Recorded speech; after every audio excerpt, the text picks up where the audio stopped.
ของรอเช้าแล้วก็ต้องสั่งใหม่มากใหม่มากแต่บ้านนี่เนาะรวมเฮ็ดเพื่อนนี่ได้จังมื้อเลยที่ประมาณ10 นึงวันอาทิตย์นึงพอถามไม่ถ่ายจังสีนี่เนาะบ่ได้มาพร้อมกันเนาะมาแต่ละอย่างเนาะต้องได้รอต้องได้ท่าเป็นว่าของมันมาพร้อมเพียงกันอย่างว่าจับใส่ตัวนั้นใส่ตัวนี้ใส่ก็มันก็สิแล้วไว้มืดขึ้นมาแล้วไว้บ่ไว้อยู่บ่ย่านบ่มานอนแค่ป่าแค่นอนสิปกติมันก็บ่แตกต่างกันเด้กับเรานอนกันเนาะญาติกะได้ๆเขาก็อยู่คนเดียวอยู่แล้วมันว่าง่ายๆก็ชินน่ะเนาะเป็นญาติกันใช้สิมานอนนำมันบ่ญาติกันคือเก่าเนาะเขาก็ต้องอยู่กับธรรมชาติเนาะอยู่กับธรรมชาติพี่น้องมันจบจบเลยนะหลักสูตรการญาติเนาะเบิดแต่บ่มีอยู่ในความรู้สึกแล้วเนาะจบแล้วมีแต่ว่าเฮ็ดได้อยู่ก็ได้ให้มันรอดเนาะง่ายก็ได้ใช้ชีวิตได้ให้มันในชีวิตเขาไม่น่าไม่จะเกิดจากนั้นคำว่าย่านมันบ่ได้อยู่ในสมองเลยในเฮือนในซานเด้อบัดนี้แหละคิดว่าสิเฮ็ดงานให้ต่อไปแม่ๆสมมุติว่าได้เฮือนในซานมาแก้วสมบูรณ์นะในนักขีดเขาเป็นมีที่นอนแต่กับเพียนแนวท่านหนาแต่จะพุทธะประชาค้าขายแบบไรซื้อกบซื้อเขียดกบซื้อปลาหาเราซื้อกบซื้อเขียดขายโตในกบคืดแล้วอันพวกแถวหอยน้ำทางกันบ่รถตลาดน้อยตลาดเคลื่อนที่บ่ได้หอยน้ำทางน้ำกระตุกกระติมันเด็กตีเป็นการเช็ดไปนั่นบ่คิดว่าแบบใส่รถกับไร10,000 แลนหุ่นมันกระยานมันสิไปเจ้าก็มีรถโจกรถจักรได้บ่บ่มีบ่ขี่เป็นอยู่บ่เลยเป็นอยู่เคยขี่บ่เคยมีอยู่เคยมีมันเพแล้วเนาะเห็นสมมติว่ามีก็ขี่ได้อยู่เป็นอยู่ง่ายว่าคำมีแหละคือว่าไปไล่เนาะไปหาค่าหาขายเนาะไปได้พี่น้องไปได้แต่ว่าในตอนนี้ก็รอเบิ่งเพื่อนเบิ่งชาติแล้วสมบูรณ์แบบแต่ในเรื่องสิเฮ็ดหยังในอนาคตนะก็คิดไปเนาะตามแนวคิดเนาะมันเป็นไปได้ค่าขายง่ายมือไปชั้นกับคักอยู่กำไรเธอเล็กเธอหน่อยก็หัวใครกลัวมันบอกเข้ามาได้เนาะพอได้กันเลยตัวใหญ่ตัวเพื่อนชาวบ้านขึ้นไปแล้วเจ้าบ่เคยไปบ่ใกล้ไปมันมักแค่หาเล็กบ่เดี๋ยวเพิ่นจะว่ามักเพิ่นเคยว่าดิเพิ่นเคยว่าว่ามักผัวเพิ่น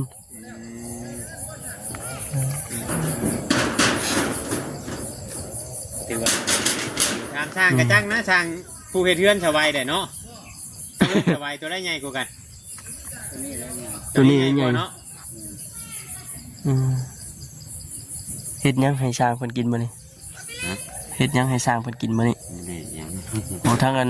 บ่แสนเพิ่นชื่อมาสิบ่จะอยู่ในกินไปมามันยังอีกแล้วบาทนี่โอ้ตัวผู้เดียวแหละโอ้ยเนาะถึงมาเลยอยู่นี่ไอ้ปลาทูนี่เนาะมันยังดิมาดิได้ข่อยมาเจ้านั้นตามหลังข่อยมาน ำมาได้อันนี้น่ะเจ้านำมาอย่างเจ้าเด้อ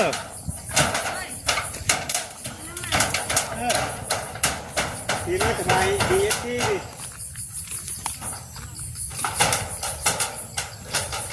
สบายดีเด้อสบายดีกันนุ่มมือตัว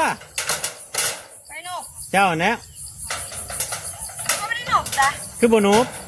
สบายดี เออ เอาเงินให้เพื่อนเฮ็ดลืมเนาะ แม่เอาเงินให้กินนี่เฮ็ดดื้อ สิแล้วสิแล้วสาเหตุที่ว่าจังบ่อยากให้เจ้าปานใดนะเอาเงินให้แล้วก็ลืมโลดสิ คอยก็เป็นพวงมาลัยเนี่ย มื้อเด้อเวลาเว้านะ นี่พวงมาลัยคอยเห็นอืม อืมไปใช้สิไปใช้นี่ ฮะไปชูเนาะ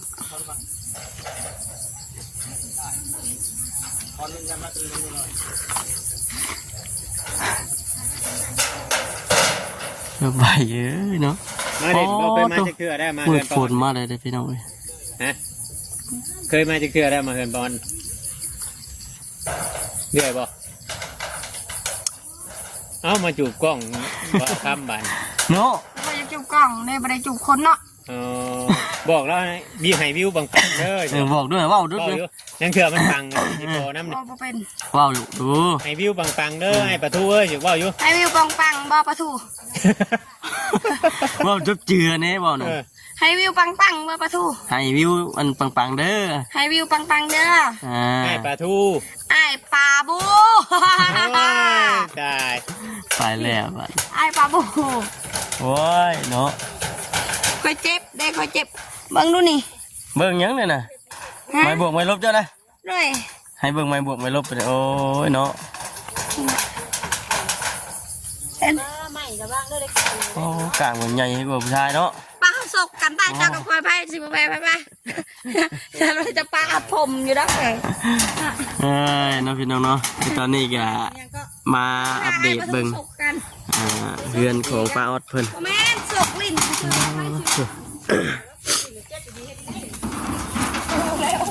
อัปเดตเบิ่งจะหน่อยกันมันจะได้กลับแล้วพี่น้องเนาะเขาก็ได้วันนี้บ่ได้ไปทางใดแน่เลยลงมาทางนี้ก่อนจะได้กระฝากทางพ่อแม่พี่น้องที่ติดตามเบิ่งรับชมไปนำกันเด้อพี่น้องเด้อนะโอ้ยเด้อ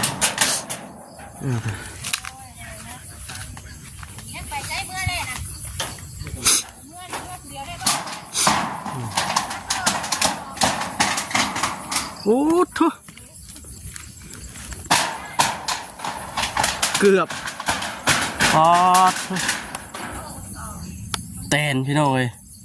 มีแตนเนาะอยู่นี่เนาะเฮ้ยสัตว์น้ำแมนมาตอดโอ้ย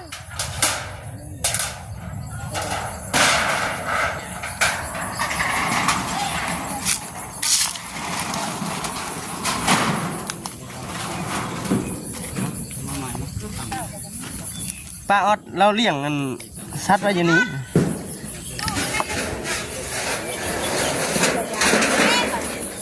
เล่นสู้น้ำในยายยังกระสุนนะแล้วผู้จักแกใช่ มันแบบร้านของลุงร้านของกระเบา หลานนะเปล่า ทำมาเบา แต่ว่าเจ้านี่บ่เคยไปเฮือนเราเถื่อแต่เราหูจักเจ้าเนาะ และเราไปอยู่ลำลุงเพราะว่านั่นนี่ร้านของเงิน เอ้ยเมื่อกันเดียวเมื่อปลาเด้อ เมื่อได้บ่ ด้วย โอ้เมื่อกับลาป้าลาลูกหรือก็เมื่อกันย่างเมื่อโลดอันนี้เนาะ ลุงแล้วนี่แหละมาในสาวข่อย เออ รู้จักกันมารู้จักกันกันมา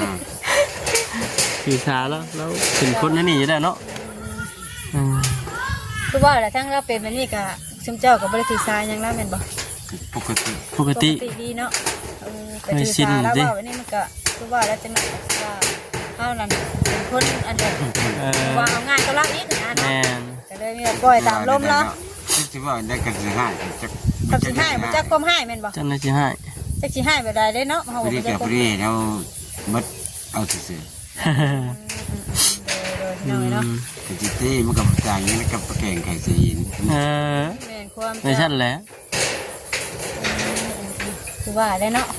แต่ว่าปัจจุบันนี้เจ้าก็ยังนอนอยู่เพื่อนหลังนั้นอยู่แม่นบ่ โดย หลังนี้ยังบ่ทันแล้วเนาะ จังหวัดเป็นภาษาไงทั้งนี้ อืม โดย นอกจากเล่นเพลินมัน ก็สิได้ง่ายมาอยู่ที่บัดนี้เนาะ โดย เป็นที่เจ้าเองก็ว่าเป็นเฮ็ดให้ โดย ที่ ที่เจ้าเอง โดย ใครแต่ว่าดินดอนต้นหญ้าเป็นของเจ้าของเองเนี่ย ใครยุ่งเนาะเป็นต้นหญ้าของเฮาเองใครแต่ว่าแบบบ่แม่นของเพิ่นนะ ฮอดใช่ฮอดพุ่นบ่ความยาวมันฮอดพุ่นบ่ กว้างตัวบ่แม่ เจ๊รัก โอ้รักนั่นดิ รักเนี่ย โอ้บ่ได้กว้างปานใดติบ่ มันยาวอะพี่นะเนาะ 15 เมตร ที่มาคนเสียสิ 15 คูณ40รักพุ่นละขอบมันก็ แม่น พุ่นโอ้เติบนึงเด้เนาะเนาะถ้าพี่เดชบ่คำคิดว่าอยู่แถวนี้นะ ก็ไล่หลายเติบอยู่ กวางเติบอยู่พี่น้องเนาะที่ดินในราคาหมื่นปลาย ไปเขาปั้นเขา จะค่าตะกี้พุ่น โอ้ แต่ว่าเดือนนี้บ่ได้ได้เดือนนี้ บ่ไล่แล้วเด้ เนาะ เป็นป้าเป็นลงบ่ได้บ่ มันเป็นดินจัดสรรบ่อยู่แถวนี้ บ่ได้ดินบุคคลไหน บ่โอ้คิดว่าอยู่แถวนั้นคือเป็นกระเจ้าพังละคู่ละแค่คักแค่เสียว นี่น่ะเป็นดิน มันคล้ายๆเคียงกันกับมัน ซื้อ เอาแบบเพิ่นอันปั้นให้คนราคา เจ้าของเขามาพังลักอ้อมเอาเด้ เอามาเลย โอ้ว่าง่ายคืออ้อมเอาไผน้ำมัน หน้าไผหน้าเรา แม่น หน้าไผน้ำมันแต่ไผได้พวกได้อ้อมแบบพังเอานะว่าซั่นซะ เพิ่นปันเพิ่นหยัง ปั้น นั่นได้จะว่าเขามาทวิตคิดว่าดินจัดสรรสิหรอ จะ คือ คล้องมาแจกกับบนทางเงินสบายเห็นไหม อันนั้นบ่ เจ้าของเพิ่นบ่น่ะ แม่น ดินหลายเนาะเพิ่นเนาะ ญาติเพื่อนนี่กับแม่นนี่แม่นก่อรังนี่ก็ ก็ ได้ ถือว่าลาวกับแบบว่าสถานที่แล้วกว้างนะเนาะ กู แล้ว ว่า ก็เลยแบ่งขายเป็นบ่ เรารับเลี้ยงเราไม่ได้แล้วแบบว่ามันให้ได้อยู่หลายคน เนาะ แบบหมอนั่นกับก็จะได้อยู่ตราผู้เดียวเราเขียนนี่คงดินเราหมดแล้วเป็นคนเขาไปอยู่คน มันจะอุ่นเลยดิ แม่น หลายคนอยู่เนาะ หลังเฮือนนี่หลังเฮือนหนึงหลังเฮือนเดียวมันก็เป็นตาย่านเนาะ เอาเนาะ เปรี้ยวหั่นนะ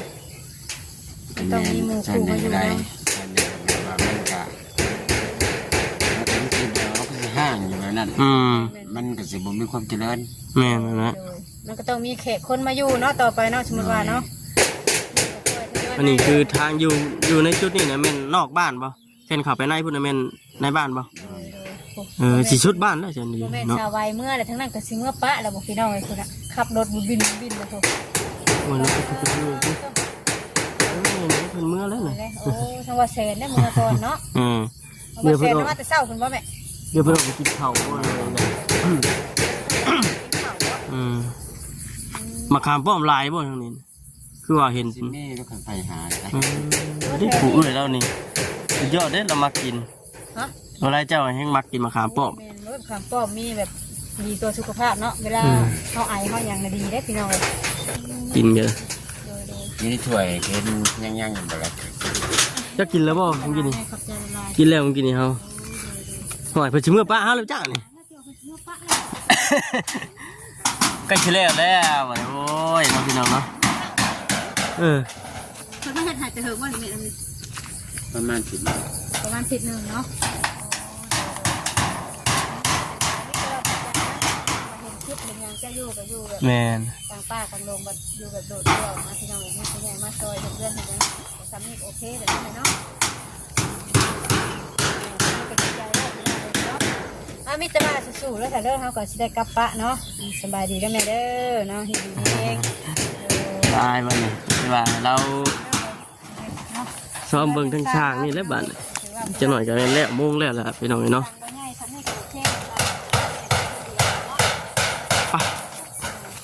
ไปกันเว้ยถ่ายวะโอ้จิตเพิ่นทางถามกับจิตเพิ่นมืดฝนแล้วเป็นตกแล้วโอ้ยต้องทำบ่คำแหละพี่น้องเนาะ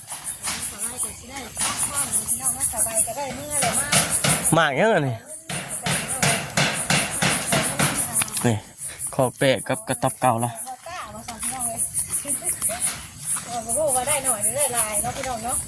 ไปจะพี่น้องอยู่ดีไม่แห้งเด้อพี่น้องเด้อเนาะคลิปนี้ก็ขอกล่าวคำว่าสบายดี